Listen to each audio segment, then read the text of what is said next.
yaushe zai yi sallar walaha. Bayan sallar asuba yake zama har rana ta fito raka'a 2, raka'a 4 kafin shigar lokacin sallar azhar. Allah ya ji kan, Allah ya kara mana lafiya, ya ji kan Hajiya Amin. Ni ban gane wannan tambayar. Waɗannan nafiloli wai wanda yake bayan sallar asuba yana zama har rana ta fito ya raka'a 2. Wannan raka'a 2 mun ce za ta iya zamantawa a matsayin sallar walaha.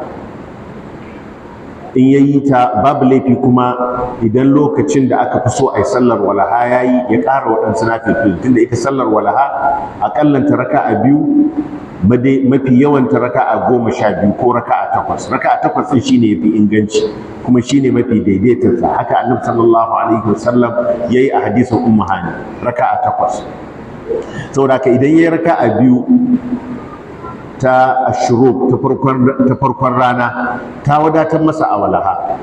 Amma in yana so ya samu cikakken ladan sallar walaha shine kamar yadda Annabi sallallahu alaihi wasallam ya ambata cewa ita wannan salatul awwabin hina tarmudul fisal, sallar masu yawan komawa ga Allah yayin da dan wato marakin raƙumi yake barin hantsi, yake neman inuwa ya durƙusa a cikin inuwa, wato yashi ya so mazafi, ma'ana hantsi ya so mazafi, to lokacin ne aka fi so a yi sallar walaha. In yayi a wannan lokacin yayi. Amma yin sallah raka'a 4 kafin shigar lokacin sallar azhur, babu wata sallah da aka ce a yi ta raka'a 4 kafin shigar lokacin azhur. Sai dai akwai sallah da ake yi daga lokacin azhar ya shiga a yi raka'a 4. Duk wanda ake ce mata salatu zawal, daga lokacin azhar ya shiga a yi sallah raka'a 4, ba a zama sai a tahiyar ƙarshe kamar yadda ya zo a hadisin Abu Ayyub al-Ansari. Wannan lokaci ne da ake buɗe ƙofofin sama, kuma kamar yadda ya zo a wani hadisin na Annabi sallallahu alaihi wasallam a cikin sunan Ibn Hibban, yin sallah a wannan lokacin kamar yin sallah a thuluthul akhir min al-layl, a thuluthin ƙarshe na dare. To wannan ita ce kafin sallar azhar ne, ba kafin lokacin sallar azhar. Akwai bambanci tsakanin biyu. Kafin lokacin sallar azhar wato kafin zawal kenan, amma kafin sallar azhar bayan zawal, kafin ayi ikamar ayi sallar azhar, to wannan ita ba ta da alaka da walaha, ita an akan ce mata salatu zawal. Wallahu ta'ala a'lam. Allahumma salli ala Muhammadin. Na'am. Na'am. Salatul kusuf, ahsant. Wato an ruwaito a cikin salatul kusuf waɗansu sifofi saɓanin yadda ya zo a hadisin nan na Aisha da muka karanta, da kuma yadda zai zo a hadisin Abdullahi ibn Abbas, wanda da shine jamahirin malamai suka riko da shi. A wata riwayar na hadisin Ibn Abbas an ruwaito yin ta raka'a 2 da ruku'u 6, ruku'u 3 a raka'a farko, ruku'u 3 a raka'a ta 2. An ruwaito da yin wato da yin ruku'u ruku'u 4 a raka'ar farko, ruku'u 4 a raka'a ta 2. Waɗannan hai'o'i da aka ruwaito, mafiya yawan malamai sun tafi akan nuna kan cewa wannan riwayar kuskure ne. Imam Muslim ma da ya ruwaito hadisan ya ruwaito su ne akan ishara ga cewa akwai illa a cikin riwaya.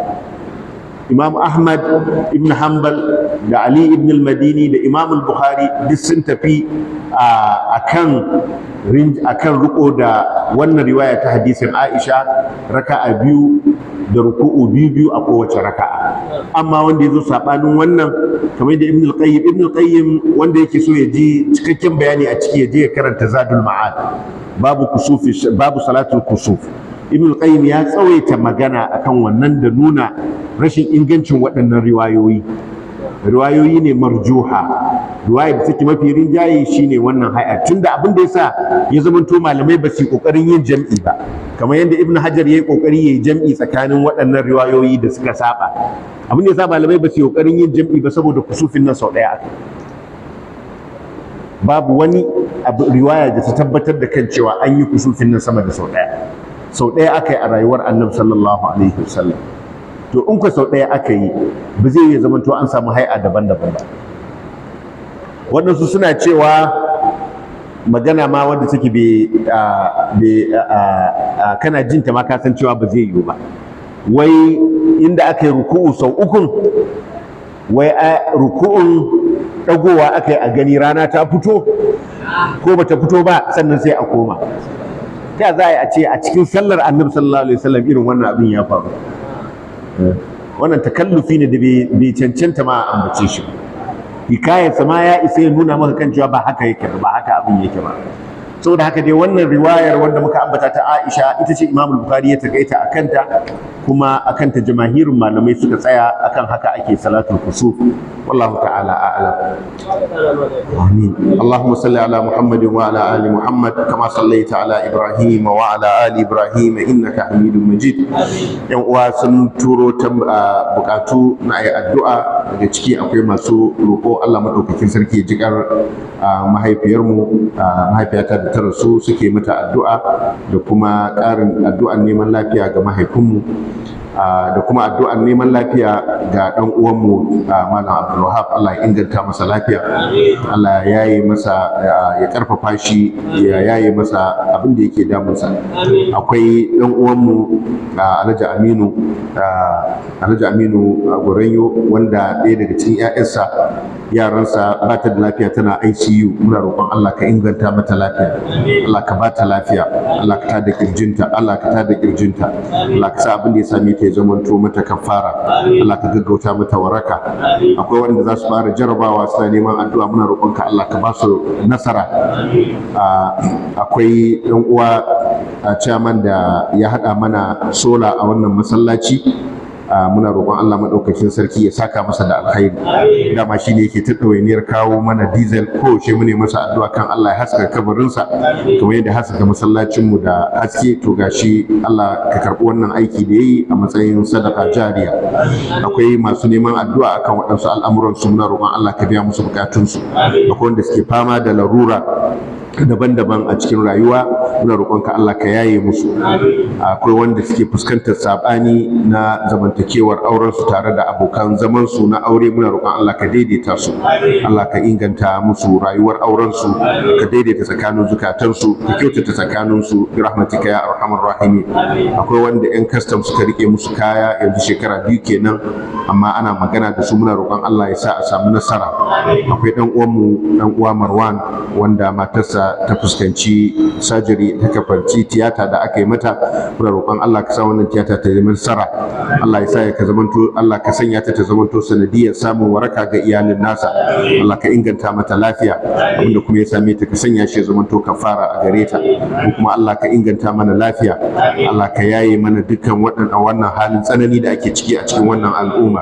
Allah, wannan damuna da ka azurta mu da ita, Allah ka sanya albarka a cikinta, Allah ka sanya albarka a cikin girbin da za a yi. Allah, muna roƙonka ka ba mu yalwar arziki, Allah ka ba mu yalwar abinci a wannan ƙasa ta mu. Allah ka yaye mana masifar hauhawar farashi. Allah, muna roƙonka, muna tuba ya zuwa gare ka akan irin barna da suke faruwa a cikin wannan al'umma da keta alfarman littafinka. Allah, muna roƙonka kada ka rike mu da abin da wawaye suke aikatawa a cikin wannan al'ummar tamu. Allah, muna roƙonka ka yaye halin tsoro da tsanani da rashin kwanciyar hankali da yake addabar wannan al'umma tamu a jihohin da suke kewaye da mu, a jihohin wannan ƙasa tamu. Allah, ka ba mu aminci bi rahmatika ya arhamar rahimin. Subhana rabbika rabbil izzati amma yasifun wa salamun ala al mursalin walhamdulillahi rabbil alamin. Allah ya bada lada.